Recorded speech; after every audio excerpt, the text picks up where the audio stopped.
మా latest videos కోసం మా ఈ తెలుగు న్యూస్ ఛానల్ సబ్స్క్రైబ్ చేసి గంట సింబల్ యాక్టివేట్ చేసుకోండి.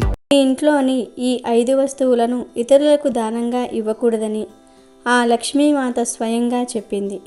ఈ 5 వస్తువులు మీరు పొరపాటున ఎవరికైనా ఇస్తే ఆ లక్ష్మీమాత మీ ఇంటి నుంచి వెళ్ళిపోతుంది మరియు మీ కుటుంబం సర్వనాశనం అవుతుంది. అడుక్కు తినే స్టేజ్కి వెళ్ళిపోతారు. మరి ఏ వస్తువులు దానం చేయకూడదో ఈ వీడియోలో తెలుసుకుందాము. ఫ్రెండ్స్, ఫస్ట్ అయితే ఈ వీడియోకి ఒక లైక్ కొట్టండి. అలాగే మా ఛానల్ని కూడా సబ్స్క్రైబ్ చేసుకొని మాకు సపోర్ట్ చేయండి. పూర్వం అవంతి రాజ్యంలో ఒక అందమైన నగరం ఉండేది. ఆ నగరంలో గాయత్రి అనే ఒక మహిళ తన భర్తతో మరియు అత్తమామలతో కలిసి ఉండేది. గాయత్రి ఎంతో మంచి గుణవంతురాలు మరియు దయ కలిగిన పతివ్రత స్త్రీ. గాయత్రి భర్త పేరు వీరేంద్ర. అయితే గాయత్రి తన భర్తను ఎంతగానో ప్రేమించేది. ఆమె తన కుటుంబాన్ని ఎంతో ప్రేమగా చూసుకుంటూ ఉండేది. అలాగే గాయత్రి అందరితో ఎంతో మంచిగా మాట్లాడుతూ ఉండేది. ఆమె ఎల్లప్పుడూ ఇతరులకు సహాయం చేస్తూ ఉండేది. గాయత్రి దానం చేసే సమయంలో తన చేతులను ఎప్పుడూ కూడా వెనక్కి తీసుకునేదే కాదు. ఎప్పుడు ఎవరు ఆమె ఇంటి తలుపు తట్టినా కూడా వారికి దానం ఇవ్వకుండా వారిని వెనక్కి పంపేదే కాదు. అంతేకాకుండా గాయత్రి తన పొరుగు వారికి కూడా ఎంతగానో సహాయం చేస్తూ ఉండేది. ఆమె ఇరుగు పొరుగు వారికి అవసరమైన వస్తువులను కూడా ఆలోచించకుండా దానం చేసేసేది. దీంతో గాయత్రిని ఇరుగు పొరుగు వారు కూడా ఎంతగానో గౌరవిస్తూ ఉండేవారు. ఒకరోజు గాయత్రి భర్త దుకాణంలో దొంగలు పడి సంపదనంతా కూడా దోచుకుని వెళ్ళిపోయారు. ఈ విషయం తెలిసిన గాయత్రి భర్త ఎంతో ఆందోళన పడి తన దుకాణానికి పరిగెత్తుకుంటూ వెళ్తాడు. తన దుకాణంలోని వస్తువులన్నిటినీ ఎవరో దోచుకుని వెళ్ళారని చూస్తాడు. దీంతో అతను ఎంతో విచారంగా మరియు నిరాశతో తన ఇంటికి తిరిగి వస్తాడు. ఆ తర్వాత తన భార్యకు జరిగిందంతా కూడా చెప్తాడు. ఆ విషయం విని గాయత్రి కూడా చాలా బాధపడింది. ఆ తర్వాత గాయత్రి తన భర్తతో కంగారు పడకండి, ధైర్యంగా ఉండండి అని చెప్తోంది. ఎందుకంటే మన ఇంట్లో మనకు కావలసినంత డబ్బు ఉంది కదా, మీరు మళ్ళీ మన వ్యాపారాన్ని తిరిగి ప్రారంభించండి అని తన భర్తకు ధైర్యం చెప్పి తన ఇంటి పెట్టె తెరిచి చూసిన గాయత్రికి తన పెట్టె కూడా పూర్తిగా ఖాళీగా కనిపిస్తుంది. అంటే తన ఇంట్లోని వస్తువులన్నీ కూడా చోరీకి గురి అయ్యాయి అని అప్పుడు గాయత్రికి అర్థమవుతుంది. ఇక ఇది చూసిన గాయత్రి మరింతగా బాధపడుతుంది. అసలు ఇదంతా ఎలా జరిగిందో ఆమెకు అర్థం కావటం లేదు. దీంతో గాయత్రి భర్త ఆమెపై చాలా కోపంతో ఇలా అంటాడు. గాయత్రి, నిజం చెప్పు, మన ఇంట్లో ఉన్న డబ్బులన్నీ ఏమైపోయాయి? వాటిని అసలు నువ్వు ఎక్కడ పెట్టావు అని అడిగాడు. వెంటనే గాయత్రి, ఏమండి, నేను ఇంట్లోనే ఉన్నాను. అలాగే మీరు ఇచ్చిన డబ్బులన్నిటినీ కూడా నేను భద్రంగా పెట్టెలోనే దాచిపెట్టాను. కానీ వాటిని ఎవరు దొంగిలించారో నాకు కూడా తెలియదు. దయచేసి మీరు కోపం తెచ్చుకోకుండా ప్రశాంతంగా ఉండండి. మనం వీలైనంత వరకు ఈ సమస్యకు త్వరగా పరిష్కారం కనిపెడదాము అంది. ఆమె మాటలు విన్న వీరేంద్ర, నువ్వు ఎప్పుడూ కూడా అంతే, నా మాట ఏమీ వినవు. అపరిచితులను ఇంటికి పిలిచి వారికి ఆహారం పెడుతూ ఉంటావు. అలాంటి అపరిచితులు ఇంటికి వస్తే దొంగతనం కాకుండా మరేం జరుగుతుంది? నువ్వే చెప్పు, నీ మంచితనం యొక్క ఫలితం ఇదేనా? నువ్వు ఇంటికి పిలిచిన అతిథుల్లో ఎవరో ఒకరు మన ఇంట్లో ఉన్న డబ్బు మొత్తాన్ని దొంగిలించి ఉంటారు అన్నాడు వీరేంద్ర. ఆ తర్వాత గాయత్రి అత్తగారు కూడా అక్కడికి వచ్చి జరిగిందంతా కూడా తెలుసుకుని, గాయత్రి, నువ్వు ఎప్పుడూ కూడా ఇరుగు పొరుగు వారికి ఇంట్లో ఉన్న వస్తువులను దానం చేస్తూనే ఉంటావు. మనకు వచ్చే సమస్య గురించి ఆలోచించకుండా అందరికీ సహాయం చేస్తావు. ఇలా దానం కోసం వచ్చిన వారే మన ఇంట్లో దొంగతనం చేసి ఉంటారు అని అంది. ఇలా ఇంట్లో వారందరూ కూడా గాయత్రినే ఏదో ఒక విధంగా తిట్టడం మొదలుపెట్టారు. ఆ తర్వాత మళ్ళీ గాయత్రి తన భర్త దగ్గరకు వెళ్ళి, ఏమండి, నేను నా నగల్లో కొన్నిటిని మన పొరుగింటి వారికి ఆపదలో ఉన్నప్పుడు ఇచ్చాను. ఇప్పుడు మనకు సమస్యగా ఉంది కాబట్టి నేను వారి దగ్గరికి వెళ్ళి నా నగలను తీసుకుని వస్తాను. అప్పుడు మన సమస్య తీరుతుంది కదా అంటుంది. ఆ తర్వాత ఆమె తన పొరుగింటి వారి ఇంటికి వెళ్ళి చూస్తే అక్కడ ఎవరూ లేరు. అంటే ఆమె సహాయం చేసిన వారు ఆ ఇంటి నుంచి వెళ్ళిపోయారు.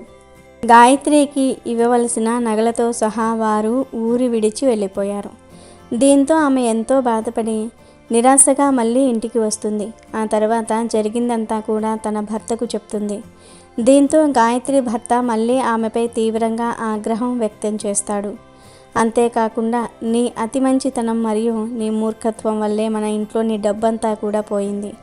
నీ దానం చేసే అలవాటు వల్లే మనకు ఈరోజు ఈ సమస్య వచ్చింది. కాబట్టి ఇక మీదట నువ్వు ఈ ఇంట్లో జీవించే హక్కును కోల్పోయావు.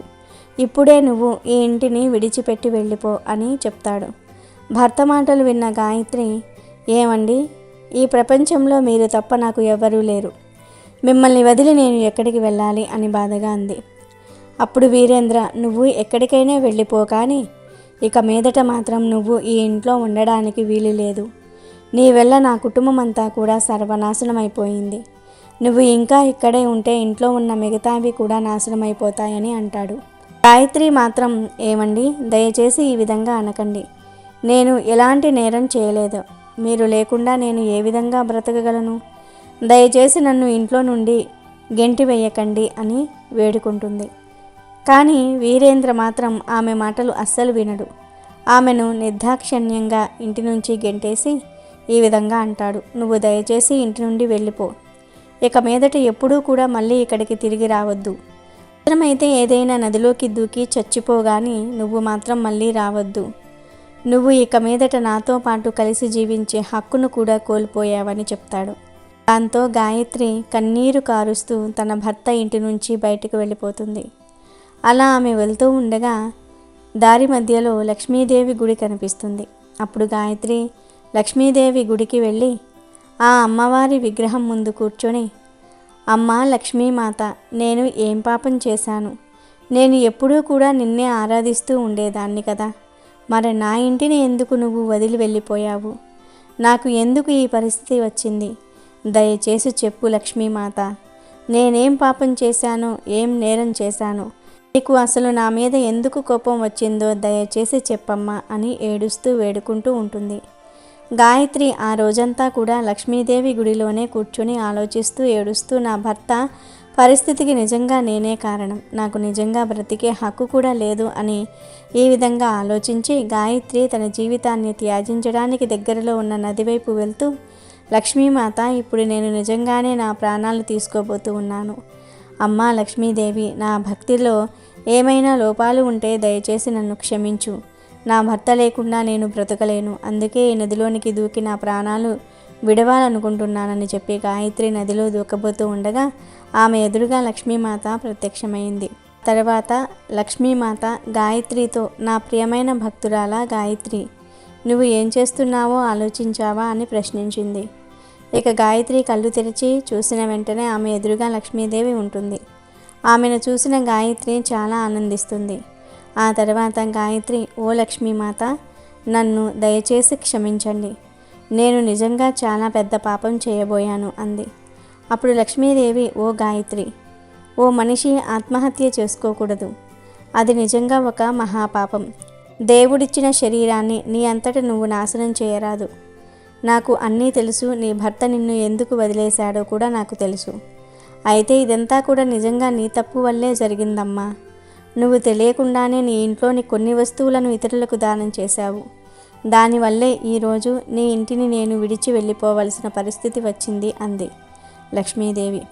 ఓ గాయత్రి, ఏ మహిళ అయితే తన ఇంట్లో నుండి కొన్ని వస్తువులను ఇతరులకు ఇస్తుందో అటువంటి మహిళ ఇంట్లోనూ నేను ఉండలేను అంది. లక్ష్మీదేవి మాటలు విన్న గాయత్రి, అమ్మా లక్ష్మీ మాత, దయచేసి నన్ను క్షమించు. ఆ వస్తువులు ఏమిటో నాకు తెలియదు. నేను ఏ వస్తువులను దానం చేయటం వల్ల మీరు నా ఇంటిని వదిలి వెళ్ళిపోయారో చెప్పండి అని అడిగింది.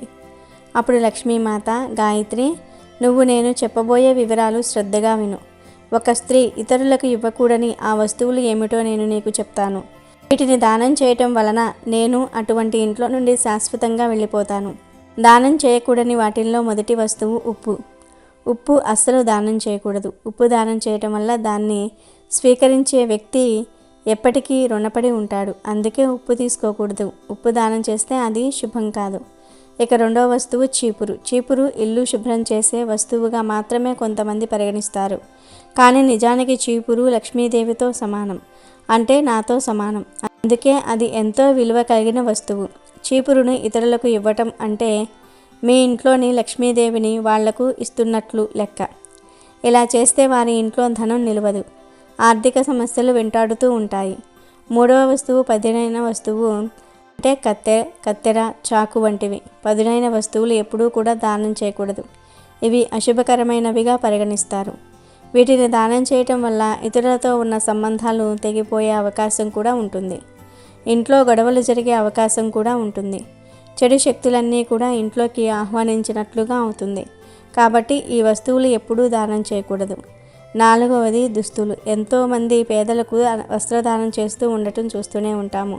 మంచిదే కానీ చిరిగిన పాత దుస్తులు మాత్రం దానం చేయకూడదు. తప్పనిసరిగా కొత్త వస్త్రాలు మాత్రమే దానం చేయాలి. పాత వస్త్రాలు ఇవ్వటం వల్ల మేలు కంటే కీడే ఎక్కువ జరుగుతుంది.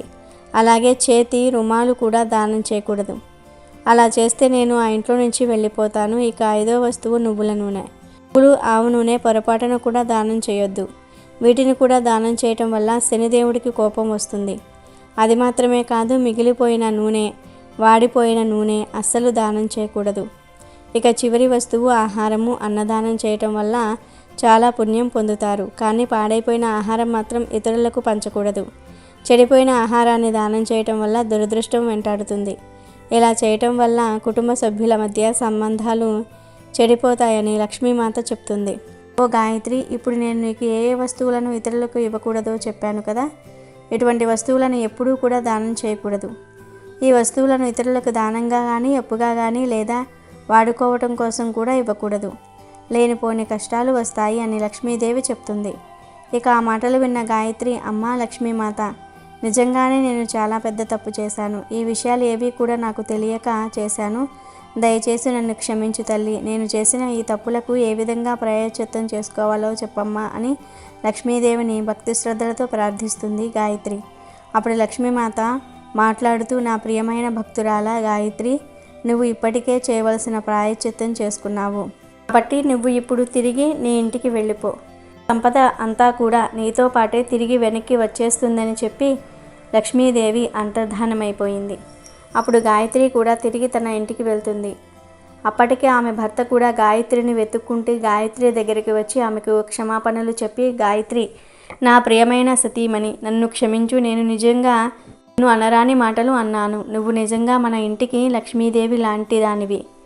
నీవు చేసిన పూజా ఫలితాల వలనే ఆ లక్ష్మీమాత తిరిగి మనల్ని అనుగ్రహించింది. మన సంపదంతా కూడా తిరిగి పొందాము. మన సంపదను దోచుకున్న వారు ఆ సంపదను మనకు తిరిగి ఇచ్చేసి నాకు క్షమాపణలు కూడా చెప్పారన్నాడు వీరేంద్ర. ఆ మాటలు విన్న గాయత్రి చాలా సంతోషించి తన భర్తతో కలిసి తిరిగి తన ఇంటికి వెళ్ళి సంతోషంగా జీవించడం మొదలుపెట్టింది. ఆ తర్వాత నుండి గాయత్రి ఈ వస్తువులను మాత్రం ఎవరికీ దానంగా లేదా వాడుకోవడానికి కూడా ఇవ్వలేదు. చూశారు కదా ఫ్రెండ్స్, మనం దానం ఇవ్వకూడని వస్తువులు ఏమిటో. ఆ వస్తువులు దానం చేస్తే ఏం జరుగుతుందో కూడా మీరు కూడా ఈ వస్తువులను దానం చేయకండి. ఫ్రెండ్స్, ఈ వీడియో మీకు నచ్చితే మాకు సపోర్ట్గా లైక్ చేయటం మర్చిపోకండి. అలాగే ఇలాంటి మరిన్ని వీడియోస్ కోసం ఛానల్ని సబ్స్క్రైబ్ చేసుకొని పక్కనే ఉన్న బెల్ ఐకాన్ను యాక్టివేట్ చేసుకోండి. వీడియో నచ్చితే లైక్ చేయండి, షేర్ చేయండి, బట్ సబ్స్క్రైబ్ చేసుకోవడం మర్చిపోవద్దు.